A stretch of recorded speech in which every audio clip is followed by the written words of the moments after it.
बाबर आजम और फखर जमान का एक बहुत ही इंटरेस्टिंग किस्म का बैटिंग कंपटीशन हुआ है एनसीए में। जैसा कि आपको पता है कि नेशनल क्रिकेट एकेडमी में पाकिस्तान के प्लेयर्स का एक कैंप चल रहा है और उसमें स्किल डेवलपमेंट जो है उस पर बेसिकली काम हो रहा है, प्लेयर्स की स्किल्स पे। वहां पे पाकिस्तान के जो बैटिंग कोच हैं हनीफ मलिक, उन्होंने एक कंपटीशन करवाया बाबर आजम और फखर जमान के दरमियान।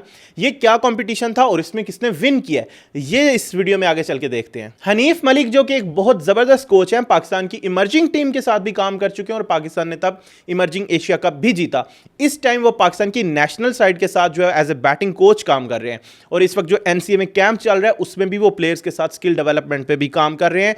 उन्होंने एक एनालिसिस किया बाबर आजम और फखर जमान की बैटिंग के दरमियान जो है वो बेसिकली उन्होंने कंपटीशन समझ लें या उनकी जो अलग अलग जो स्ट्रेंथ एंड वीकनेस है उस पर उन्होंने एक एनालिसिस किया और फिर उन्होंने उसको एक जो है वो कंपटीशन की सूरत में करके तो वो वीडियो जो है वो पीसीबी चैनल पे लगाई है। अब उसमें बेसिकली ये कंपटीशन है क्या, ये इसमें सबसे जो मेन चीज उन्होंने दिखाई है वो है बैट स्पीड। फखर जमान की हॉरिजॉन्टल बैट स्पीड कितनी है, बाबर आजम की वर्टिकल शॉट्स में बैट स्पीड कितनी है, दोनों की कहां पे स्ट्रेंथ है, ये दिखाया गया है। तो सबसे पहले तो फखर जमान जो है उनकी बैटिंग दिखाई गई। जो बैट स्पीड है, हनीफ मलिक ने वीडियो के स्टार्ट में बता दिया था कि फखर जमान की हॉरिजॉन्टल शॉट्स में स्पीड ज्यादा है। बेसिकली हम देखते हैं कि जो प्लेयर्स जो हैं वो टेक्निकली स्ट्रांग होते हैं, जो टेक्निकली जैसे बाबर आजम है, जैसे विराट कोहली हैं, तो ऐसे बैटर्स की जो वर्टिकल शॉट्स होती हैं उसमें बैट स्पीड ज्यादा होती है। और फखर जमान जैसे जो प्लेयर्स हैं, लाइक रोहित शर्मा जैसे प्लेयर हैं जो बेसिकली पावर हिटिंग जिनकी स्ट्रेंथ होती है, तो उनकी हॉरिजॉन्टल बैट स्पीड जो है वो ज्यादा होती है। तो ये हनीफ मलिक ने भी एक्सप्लेन किया वीडियो के स्टार्ट में। और उसके बाद जब कंपटीशन हुआ तो उसमें हमने देखा कि बाबर आजम और फखर जमान की जो बैट स्पीड थी उसमें उतना ही डिफरेंस था जैसा कि वो बता रहे थे। फखर जमान की जो बैट स्पीड थी, उनकी मैक्सिमम बैट स्पीड थी 74 किलोमीटर पर आवर्स और उसके साथ बाबर आजम की जो बैट स्पीड थी वो थी 80 किलोमीटर पर आवर्स।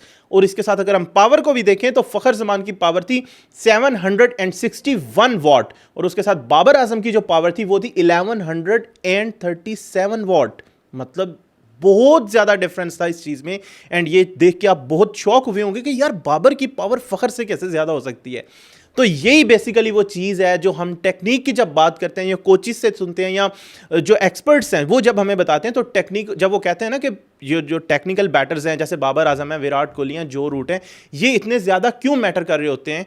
तो ये वो बेसिकली चीज़ है कि जब टेक्निक की बात आती है तो इन प्लेयर्स के ये जो स्टैट्स हैं ये आगे जाते हैं और इतना टेक्निकली और इन डेप्थ हम तो एज अ फैन देख ही नहीं रहे होते। और अब इसकी अगर मैं थोड़ा सा देखूं कि बेसिकली मकसद क्या है, वर्टिकल बैट स्पीड क्यों इतनी ज़्यादा मैटर करती है और फखर जमान की जो हॉरिजॉन्टल बैट स्पीड है वो ज़्यादा, तो उसका ज़्यादा क्या फ़ायदा है।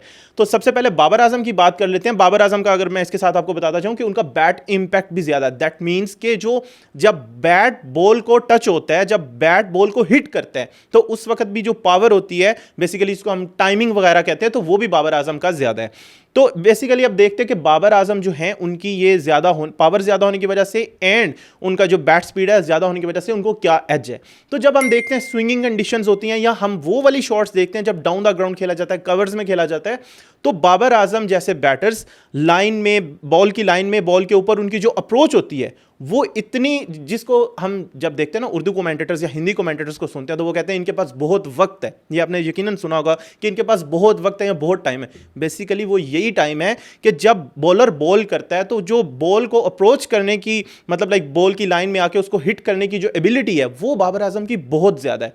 और जो बैटर्स लाइक फखर जमान, लाइक रोहित शर्मा, उनकी जो पावर, मतलब काइंड ऑफ स्लॉगिंग पावर जो है वो बहुत ज़्यादा है। तो इसलिए जो उनकी हॉरिजॉन्टल शॉट्स हैं जब वो स्लॉग करते हैं तो वो बहुत ज़्यादा होती है, उनकी वो मसल पावर के साथ जो हिट करते हैं वो ज़्यादा होती है। लेकिन बाबर आजम क्या है, लाइन में आके बॉल के ऊपर पहुंचते जो हैं, बॉल को टाइम जो करते हैं वो उनकी बहुत एक्सट्रीमली ज़्यादा है, मतलब as compare to these batters. तो इसलिए उनकी कवर ड्राइव्स जो आपको इतनी दिलकश लग रही होती हैं उसकी सबसे बड़ी वजह ये है। तो ये कंपटीशन तो बेसिकली बाबर आजम ही जीते और इस एनालिसिस को मैं समझता हूँ कि बहुत ज़्यादा क्रेडिट चाहता है हनीफ मलिक को जिन्होंने ये कंपटीशन करवाया और ये वाले स्टैट्स वो हम सबके सामने लेके आए। इसमें ऐसा तो आई गेस कोई मकसद नहीं था कि कौन सा बैटर बेहतर है, दोनों अपनी अपनी स्ट्रेंथ पे पूरे हैं। बट ये चीज़, लेकिन अब मैं देख रहा हूँ कि लोगों को इस तरह क्वेश्चन आ रहे हैं कि अगर बाबर आजम की इतनी पावर ज़्यादा और इतनी बैट स्पीड ज़्यादा है तो उनकी पावर हिटिंग क्यों बेहतर नहीं है फखर जमान से या बाकी बैटर से। तो एक्चुअली में ये प्रॉब्लम नहीं है कि उनकी पावर हिटिंग बेहतर नहीं है। अब इसमें दो चीज़ें आ जाती हैं। एक चीज़ ये कि जब आप खेल रहे हैं तो एक गेम स्ट्रैटेजी होती है जो कोच और कप्तान डिस्कस करते हैं, तो आपको रोल वो दिया जाता है कि आपने ये काम करना है। अब फखर जमान जैसे बैटर्स को तो ऑब्वियसली ये रोल मिलता है, आपने थोड़ा टाइम लेके सेट होके उसके बाद फिर वही करना है जो फखर ने इंडिया के साथ किया, जो फखर ने न्यूजीलैंड के साथ किया, कई दफ़ा किया। और बाबर आजम जैसे बैटर्स जो हैं उनको रोल ही ये दिया जाता है कि भाई आपने एंड संभाल के रखना है। आपने जब आपके पास बॉल आता है कवर ड्राइव मारने वाला या शॉट मारने वाला, तो आपने बाउंड्री ले लेनी है, बट आपने एक एंड संभाल के रखना है। जैसा कि हमने न्यूजीलैंड वाला मैच, वो सबसे बड़ी एग्जांपल है 2023 के वर्ल्ड कप का, जब फखर जमान एक एंड से बिल्कुल मार धराड़ कर रहे थे और ऐसे लग रहा था 400 भी चेज हो जाएगा, एंड दूसरे एंड पे बाबर आजम स्ट्राइक दे रहे थे फखर को, बट जब उनको बैट बॉल मिलता था तो वो भी बाउंड्री लगा रहे थे। तो ये बेसिकली मकसद है। एंड दूसरी चीज जो हम ये सवाल आ रहा है कि बाबर आजम की फिर पावर हिटिंग ज़्यादा क्यों नहीं है, वो है अप्रोच एंड माइंडसेट।